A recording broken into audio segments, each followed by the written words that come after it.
November 1915. There's a fray between Serbian peasants and Austrian soldiers. A nurse is caught in the crossfire. A bullet passes through her lungs and into her arm. In this episode, we find out about the woman who helped to save her life and countless others.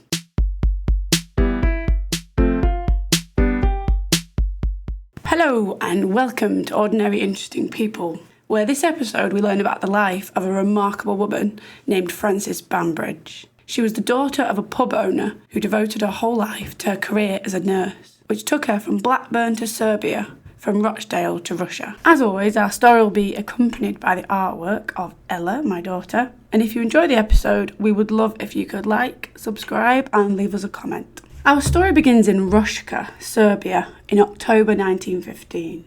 The German and Austro-Hungarian forces have invaded Serbia. With the Bulgarian armies also joining the invasion, the Serbian army was massively outnumbered. And by the end of November, they had abandoned the country and were retreating. Frances Bambridge had arrived in Serbia in July of the same year as a nurse with the British Red Cross. She was a member of Mrs. Stobart's unit. Mrs. Stobart, also known as Mabel Annie St. Clair Stobart, was a suffragist and aid worker. At the start of World War I, she risked her life setting up a field hospital in Belgium, and she was then given the title of Major. And she set up all-women medical units with female doctors and female nurses. The units worked at frontline field hospitals. At this point in the war, Serbia was in a terrible state, with many people malnourished, and there was an epidemic of typhus. At the age of 27, and with 3 years of nursing training, Frances took the treacherous route by boat, with a huge risk of submarine attack,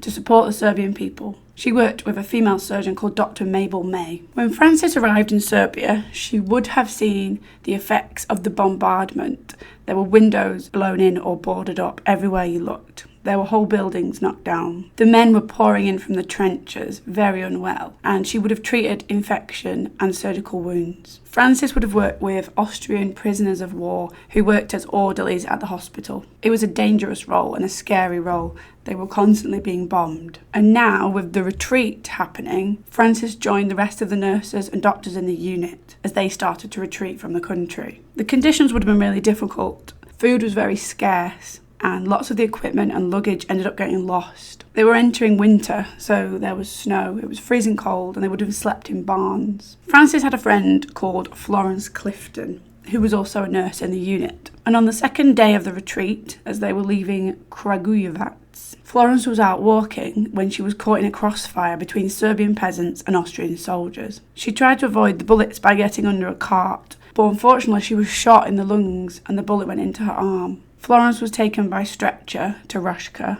and while she was at the hospital was bombed. A patient in the next room was killed by that bomb. So Florence was then taken by car to a place called Posowitz, where she was treated by Dr. Ada Macmillan. They needed to retreat, so Florence was put onto an ox wagon and she was taken on a 28-hour journey in a blizzard to Mitrovica. Florence was now too unwell to travel anymore, and Frances Bambridge, along with 2 other doctors, Dr. Mary Isles and Ada Macmillan, volunteered to stay with her until she was well. As a result, Frances became a prisoner of war in Mitrovica for 5 weeks. On the 24th of December, they were sent to Belgrade, where they lost all of their luggage. They then spent another 5 weeks in Belgrade before being sent to Vienna, where they met the American Consul General. And finally, they returned to Britain via Switzerland. Frances and Florence were searched at the border and had all of their sovereigns taken, but they very cleverly hid 4 in their boots. And they returned safely to Britain in February 1916. So who was Frances Bambridge? How did she come to be in this dangerous position?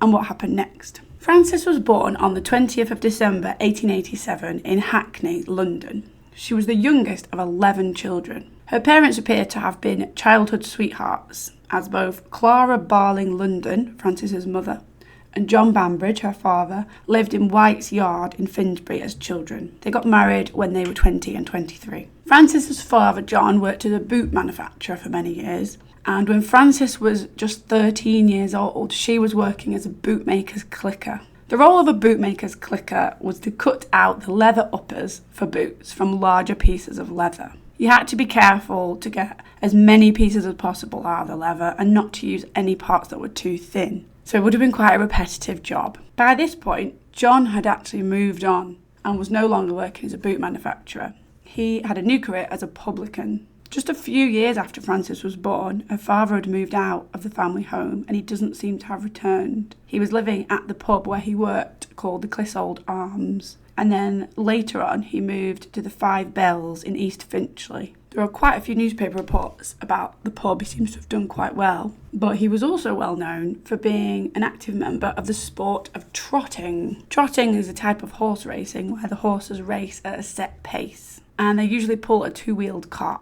John bred the horses, and he was also the chairman of the Association of Trotting Horse Owners. Frances, however, lived most of her life with her mother in Walthamstow in Essex. After attending Walthamstow Girls' School, she began training as a nurse at Hackney Union Infirmary. She qualified in 1915, in the early years of the First World War and just after the death of her mother. So newly qualified and bereaved, she chose to join the British Red Cross, and she spent about 7 months in Serbia. When she returned to Britain, she then spent about 3 months working at the munition works in Queensferry. But Frances wasn't done with adventure and risk, and she returned to her role in the Red Cross to spend 14 months in Russia. Her friend, Florence Clifton, despite having been shot and almost died in 1915, went with her, along with another friend from Serbia, Florence McDowell. The women initially worked with Polish refugees before joining the Russian Red Cross and working in Galicia near the front.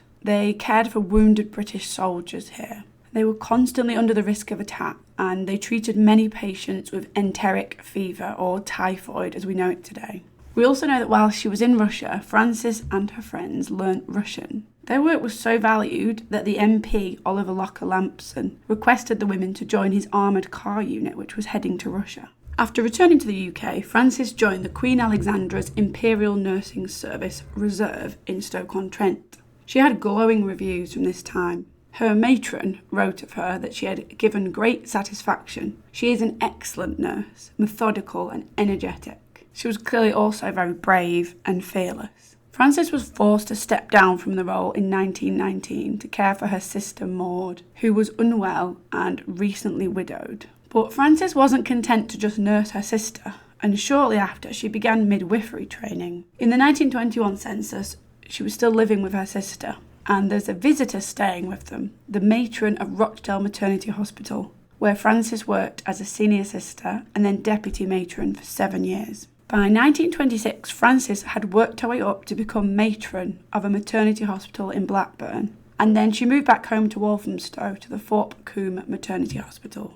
At the age of 52, the Second World War began. Frances had never married or had any children, and her sister Maud, along with a few of her other siblings, had all moved with their families to Australia. It seems Frances had a fairly solitary life, and she was living and working at the maternity home.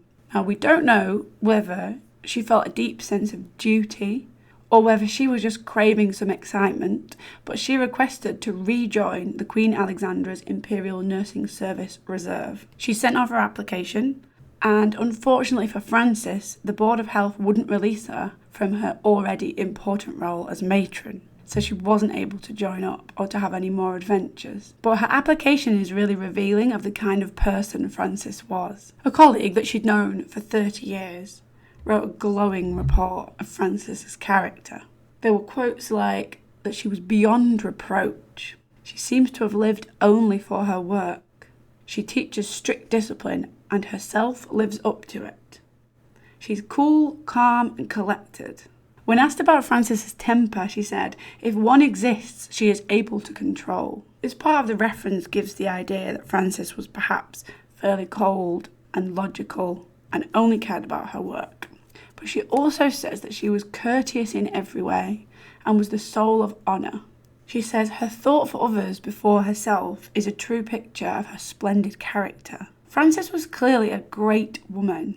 She chose to leave the well-trodden path of marriage and children to focus on the career that she loved and was devoted to. She saved lives, risking hers in the process, and spent decades delivering babies into the world. When Frances's career came to an end, she retired to St Leonard's-on-Sea. where she died aged 82 in 1970. We love discovering the lives of people who were never recognised for their hard work or achievements and creating these videos in their memory. Contact us if there's somebody you think should be celebrated at ordinaryinterestingpeople@gmail.com. We hope you enjoyed the story and we will see you next time.